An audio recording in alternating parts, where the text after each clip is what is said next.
we all change throughout our lives. We're all growing and stretching beyond our comfort zones.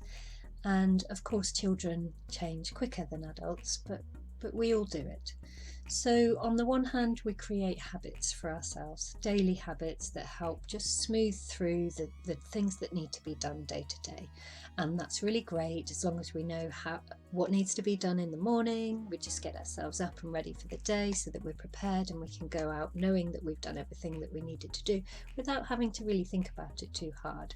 Same with bedtime. Having those set routines can really help a family to just move forward without too much fuss or bother. But as I said, we're always changing, and our children especially change very quickly as they go through the different developmental stages. And this change brings unexpected aspects in our children. They may be behaving differently, they may be needing different things. And if we ourselves are going through different changes, maybe at work, maybe in our relationships, growing in some way, we also find that we have different needs. And these different needs of our children, of ourselves, bring about unexpected needs and reactions and behaviours. And so there can be a bit of a juggling process to make sure that we're still fulfilling everybody's needs day to day, but also as we grow as people. Now, when our children are changing, so they may be presenting something new and unexpected, and they may be asking for something, or maybe even refusing to do something that we usually expect of them. And when there's some resistance there, typically, if we're distracted, and I'd say that most of us are, seeing as we're already stretched quite thin, juggling a lot of different things, we may end up reacting in a way that doesn't actually fulfill our overall choices as a family. So, for example, we may give in to something that we wouldn't normally want our children to do all the time, or we may get frustrated and angry and insist that they do something that they really don't want to do. Now, in both of these instances, we are reacting to something that's already presented to us. And a default way of reacting is to use control.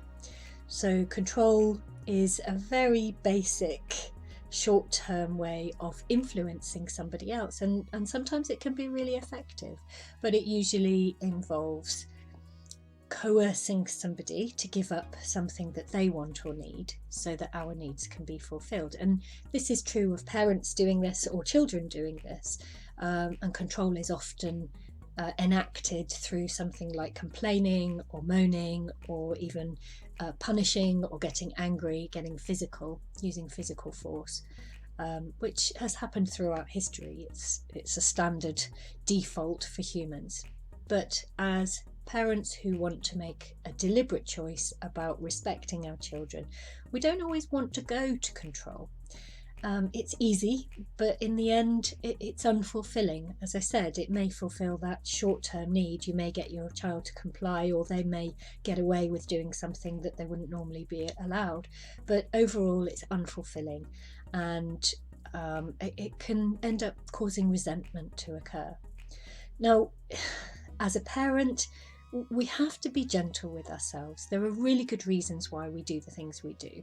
So, for example, when we're insisting that a child fulfill an expectation that we have, we're coming usually from a place of we've nurtured this person since they were born. We want to encourage them, we want to do what's best by them, and we want them to make choices that are supporting them as well. So when a child resists, it can make us feel helpless. Even resentful. Why are we doing all this work when they're not even helping out themselves? But this brings about a feeling within us that we're actually not able to manage the situation. And you know what? We can't control our child. But when we get into that stuck place of, okay, this has happened, this needs to happen, they're resisting, they have to go ahead and do this, then we're kind of reacting. We're controlling from a place of reaction. And actually, by that point it's probably too late, and we're just really engaged in damage control. So rather than being reactive, what we suggest is being proactive. Think about the specific situation where you might get triggered. Now, as I said right at the beginning, we're all changing. So the first few times might catch you out. Our own reactions might surprise us. The things that we need might surprise us. The same with our children. But if it happens a few times, take some time out and sit down and have a really good think. What is the common denominator with all of these situations? What's activating our own frustration or our own feelings of helplessness? What kind of resistance are our children showing? What are they trying to communicate? What is that something there that we need or they need? So, for example, if there's resistance occurring and we want our children to do something in particular, what is it that we really want? We're usually thinking about their well-being, their overall long-term health. Now, also, we need to accept our feelings. We might feel helpless, we might feel angry, and those feelings are really valid. We need to be really honest with ourselves. What are we feeling? And recognizing that those feelings usually are an indication that something important is not being fulfilled. So we must listen to and accept our feelings. Then we think about the specific outcome that we want for our children. What do we rationally want to happen? So here we've accepted the feelings, but we're just stepping outside the feelings and thinking from a rational perspective. What do I want? What do I want to happen? And then start working logically backwards from that point. If that's the outcome I want, what are the steps that I need to take, that we need to take as a family to get there? And here is where we can be proactive. Start looking at that timeline of the different things that need to happen to get to the outcome that we want, and think about when we can intervene.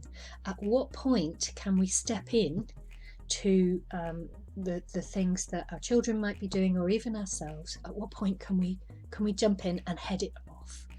So if you can see that your child is starting to resist about something, having taken the time to think about what they might be resisting and what they might be needing, rather than allowing it to slide and get to a point where it's escalated and nothing can be really done about it, stepping in, addressing their feelings, addressing what they might be needing, and thinking about different ways. How might you want to step in, and what might you want to do? A great antidote to control or wanting power is to use inclusion, is to encourage our children to collaborate. And actually, many children really enjoy being asked to contribute to family solutions.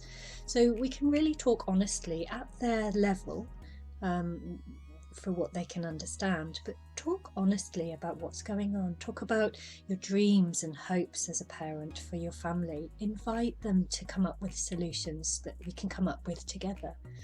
It may be that we need to apologise to our children, be really honest about our feelings. I'm struggling with this because it's challenging. I'm pulled in lots of different directions, and I want the best for you and I want the best for me, but it's really hard when there's these different things in the way. And again, inviting their empathy and solution finding skills. We can't control our children, but we can be open with them. We can allow them to work together with us as a family. We can give them the reasons why we want them to respond in different ways, and we can give them the freedom to try to cooperate with us. And especially we can support this by really holding our children and emphasizing that the relationship that we have with them is really important, and that also gives them a really, really good reason to comply and to try their best within the family unit.